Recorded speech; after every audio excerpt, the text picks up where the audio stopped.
ఉన్న బంగారాన్ని విడిపించి ఆ రోజు ఆన్లైన్ రేటుకే మేము కొంటాం. Sharma gold company.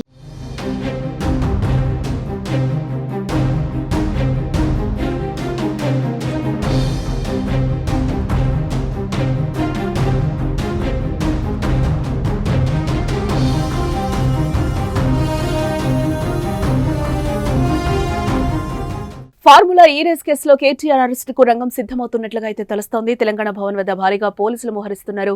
దీంతో ఏ క్షణమైనా కేటీఆర్ అరెస్ట్ అయ్యే ఛాన్స్ ఉందని ప్రచారం అయితే జరుగుతోంది. కేటీఆర్ అరెస్టు వార్తల నేపథ్యంలో బీఆర్ఎస్ పార్టీ నేతలు సైతం భారీగా తెలంగాణ భవన్ కి అయితే తరలిస్తూ ఉండడం, అక్కడ పరిస్థితి ఉద్రిక్తంగా మారే సూచనలు అయితే కనిపిస్తున్నాయి. ఫార్ములా ఈ కార్ రేసు వ్యవహారంలో మాజీ మంత్రి కేటీఆర్ సహా ముగ్గురిపై తెలంగాణ ఏసీబీ కేసులు నమోదు చేసింది. A1 గా కేటీఆర్, A2 గా IAS అరవింద్ కుమార్, A3 గా HMDS చీఫ్ ఇంజనీర్ BLN రెడ్డిపై కేసులైతే నమోదయ్యాయి. ముగ్గురుపై 13/1/A, 13/2 PC act 409, 120B IPC sections కింద కేసులైతే నమోదయ్యాయి. ప్రభుత్వ నిధులు సుమారు 55 కోట్ల అక్రమంగా బదిలీ చేశారనే ఆరోపణల నేపథ్యంలో ఏసీబీ అధికారులు విచారణ జరపనున్నారు. నేడు దానకిషోర్ స్టేట్మెంట్ ను ఏసీబీ అధికారులు నమోదు చేయనున్నారు.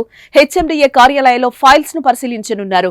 ఫార్ములా ఈ కాంగ్రెస్ నిర్వహణ కోసం నిబంధనలకు విరుద్ధంగా విదేశీ సంస్థకు సొమ్ము చెల్లించారంటూ దానకిషోర్ ఏసీబీకి అక్టోబర్లో ఫిర్యాదు చేశారు. ఇక ఈ కేసుపై కేటీఆర్ న్యాయ పోరాటానికి సిద్ధమవుతున్నారు. కేటీఆర్ హైకోర్టును ఆశ్రయించనున్నారు. నిన్నటి నుంచి ఆయన న్యాయ నిపుణులతో సంప్రదింపులు జరుపుతున్న పరిస్థితి అయితే కనిపిస్తోంది.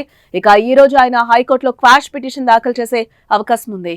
ఇక ఈ అంశంపై మీడియాతో మాట్లాడిన ఆయన ఏసీబీ కేసు ఎందుకు పెడుతున్నారో తనకు అర్థం కావట్లేదని అన్నారు. ఏసీబీ రావడానికి అక్కడ కరప్షన్ ఏం జరగలేదని, రేవంత్ ప్రభుత్వం కుట్రతోనే తప్పుడు ప్రచారం చేస్తోందని ఆరోపించారు. డబ్బులు రేస్ నిర్వాహకులకు ముట్టాయన్నారు.